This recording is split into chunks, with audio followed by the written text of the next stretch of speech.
Welcome, ladies and gentlemen, to the Pro Wrestling Report Express. David Harrell and Damian Nelson here coming to you for today's edition of your emails, Q&A, question and answer.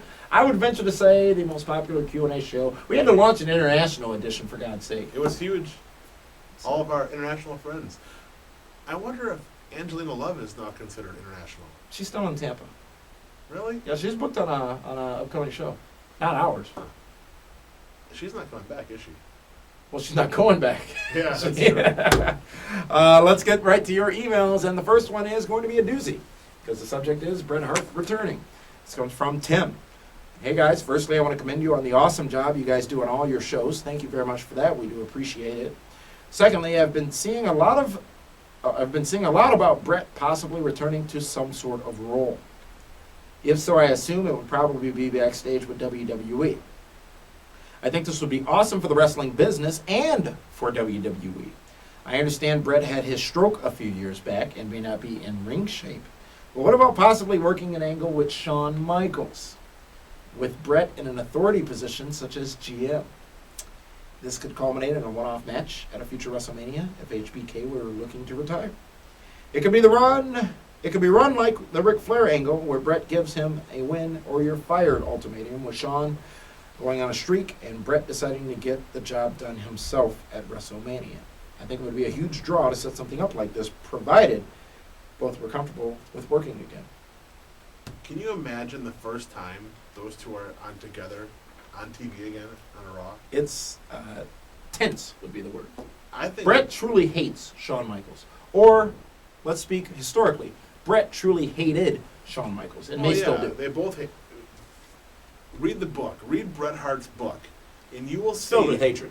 Well, not completely, but when you first read it in the beginning, it's fun. It's lighthearted. It's interesting, and then once you get to that Montreal Screwjob part, it gets dark, really dark. Wrestling with Shadows as well tells a great story about that. Luckily, it ended up being centered around that whole controversy for the most part. For me, fortunately enough, I was able to watch that with Bret, and he pointed out certain things to me. And you know what? Watching it with him, and sure, it's his side of what happened, you can see how they started to, work things against him. Where he went from the number one baby face to the number one heel, then all of a sudden now he's the number 2 or 3 heel in the company. But it was his most popular run in WWE. It's his most popular time in WWE, 1997. The anti-American gimmick, Well, right, being but in the program with Shawn. for him, what and I know we're getting off We got time. task on this, but he said that when he was the referee in the match between Undertaker and Bret Hart, SummerSlam 97. and when he hit Undertaker for Shawn Michaels to win, well, now all of a sudden he's no longer the top anything. Now it's That match told a great story, and it set up Survivor Series. right, but he went then from being a babyface heel to now he's like, well, where is my role in the company? Now it's all about That was a Taker great and run. Shawn. I love Bret in But 1997. he went from being You screwed me! But Everybody listen, else screwed me! you missed- Everybody in that goddamn dressing room knows! What happens after that? He goes into a program with the Patriot, Yeah. okay, Doubles. and then Shawn and Taker. But that go was to the Hell in a Cell. anti-American thing. Right. Bret Hart has come a long way for him to even consider coming back to Raw, and he doesn't need the money. He's doing very well on the indie circuit, getting paid big dollars. Bret Hart, Shawn Michaels, a program of any nature between the two of them is money. Is money, is money, is money. You don't need to explain Well, it. here's It's the there. thing, though. Everybody knows it. That was 12 years ago. Yeah. How many wrestling fans back then are still watching now? They can tell the story. I think the story is compelling enough where people would immediately be involved. Are the John Cena fans going to care about some older guy that comes out? If they bring the glasses back that Bret, put on kids. Just keep that in mind. For you and I, we would love to see it. But today's wrestling fans really care about Bret Hart, Shawn Michaels. I think they do. I think they will. I think they would. I still don't know what to think of this story of Bret Hart potentially coming back. It is just so hard to fathom that Bret, after screwing Bret, He came back for the Hall of Fame. Listen, he had to preserve his legacy. it's He's a in Canadian hero. his blood. They all come back eventually. How many times? Bruno Sammartino didn't come back.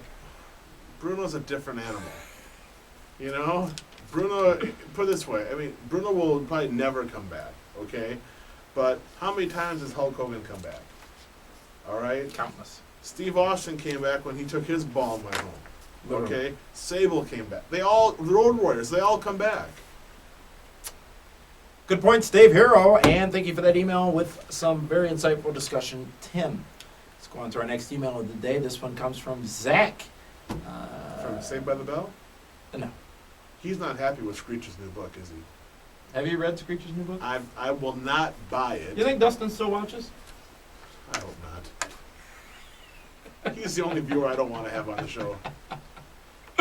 One day we can talk about that heat, huh? Yeah, you know what? That would be a completely different show. But anyway, Zach sends this in. I was watching the video when y'all were talking about Batista being boring and other stuff with wrestling. I agree Batista is boring. Doesn't catch my attention when I watch WWE. My view basically is that, WWE has... My view basically is that WWE has kind of went to a low because I think it is just boring now, and I don't get the same enjoyment that I used to when I watch wrestling. It kind of feels like WWE is going to go down really bad, but not out of business. There will always be people that watches it. Do you guys think that WWE has gotten boring? It's gotten boring because they haven't developed any new stars. That's the problem. You keep saying that, but the people keep sending us names of Who's been stars. developed? Randy Orton. I'm sorry. Wait, since when? Just in general over the last... I'd say in the past year, who have they developed? In the past year? Yes. Santino Marella has made a great rise. He's not They're a doing developed anything with star. him. He's not Kofi a main Kingston? event star. Main event now. Okay. Well, you got to define it. Okay, yeah. Who can they put in right now? Like if Ted DiBiase. Jr. So you're saying if Triple H or Shawn Michaels or Dolph Ziggler. Orton or Cena go down tomorrow, you can put Ted DiBiase or Dolph Ziggler in their spot. Yes. And it'll be like nothing happened. Yes. Wow. You're pointing. You're pointing. Triple H, 1998, after WrestleMania, when he stepped up into the leadership role with DX. Did you ever think he would be able to do so? But It's all in how it's but done. he had a supporting cast around him. He did. But he Yeah. stepped into that main event role immediately and was He was not received main by the event. fans. He went into a program with The Rock. I think Ziggler, I think Morrison, I think DiBiase, I think any of those men, Sheamus, who you like, I like Sheamus. I like Jack I think Swagger. that they could, given the right scenario, I think they could step into the main event role. It'd be a bumpy couple months at first, Mhm. but I think they can do it. Couple months? You can't be bumpy for a couple months. Be bumpy for a month at least. You know why I think Sheamus will be a star? If you watch the intro to ECW, first guy they show is Christian, second guy they show is Sheamus. It's all about product placement. It's all about absolutely. Zach, thank you for that email. And actually, that is our last email for the day, folks. You can send us your emails to comments@pwrshow.com. Don't forget to follow us on Twitter. Use the tweet board at pwrshow.com to follow us, PWR Show on Twitter. We are all each on there individually as well. Make sure you check out our weekly edition of our ESPN radio show, which is available streaming live at pwrshow.com and also available on your iPods via iTunes. Click on the subscribe links to iTunes at pwrshow.com. Thanks for tuning in, and thank you for those emails. What an amazing amount of emails we've had over the course of the last several weeks and days here. It's amazing. And we want to make sure you guys continue to correspond with us. We are the fan show. We say for fans by fans. It is a fact. And we continue to try to answer those emails as they come forward and come through, and as we have the time to do so. So, for the man they call Meathead, for the Cos, and for David Hero, who sits to my left, this is Damian Nelson saying thank you for tuning in to the Pro Wrestling Report Express. We'll see you again soon.